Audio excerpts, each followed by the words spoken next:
Appeal के बावजूद 14 गाड़ियों के काफिले के साथ निकली प्रभारी मंत्री राधा सिंह। मेहर जिले की प्रभारी मंत्री राधा सिंह की मेहर दौरे के समापन के बाद एक ऐसा दृश्य सामने आया जिसने प्रशासनिक सादगी के दावों पर सवाल खड़े कर दिए। मेहर जिले के एक दिवसीय प्रवास पर पहुंची प्रभारी मंत्री राधा सिंह जब अपने कार्यक्रम समाप्त कर वापस लौटने निकली तो वे लगभग 14 गाड़ियों के लंबे काफिले के साथ मेहर रेलवे स्टेशन पहुंची। स्थानीय लोगों ने इस पूरे काफिले को देखकर हैरानी जताई क्योंकि हाल ही में प्रदेश सरकार ने वीआईपी काफिले को सीमित रखने की बात कही थी। बावजूद इसके ऐसी तस्वीरें सामने आ रही है।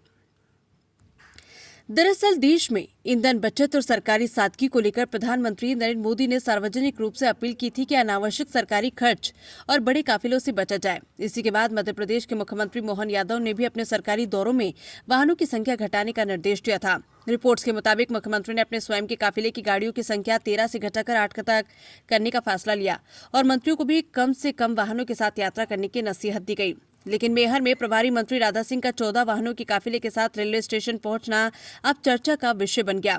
एक ओर सरकार सादगी, ईंधन बचत और दिखावे से दूरी की बात कर रही है, वहीं दूसरी ओर उसी सरकार के मंत्री निर्देशों की खुली अनदेखी करते नजर आ रहे। स्थानीय स्तर पर इसे राजनीतिक दिखावा और सरकारी संसाधनों के दुरुपयोग के तौर पर देखा जा रहा है।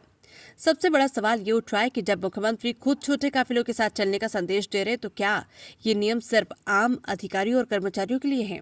यदि सरकार के मंत्री ही आदेशों का पालन नहीं करेंगे तो जनता के बीच क्या संदेश जाएगा? मेहर में ये मामला अब सिर्फ एक काफिले का नहीं बल्कि सत्ता के दोहरे मापदंडों की चर्चा का कारण बन गया है।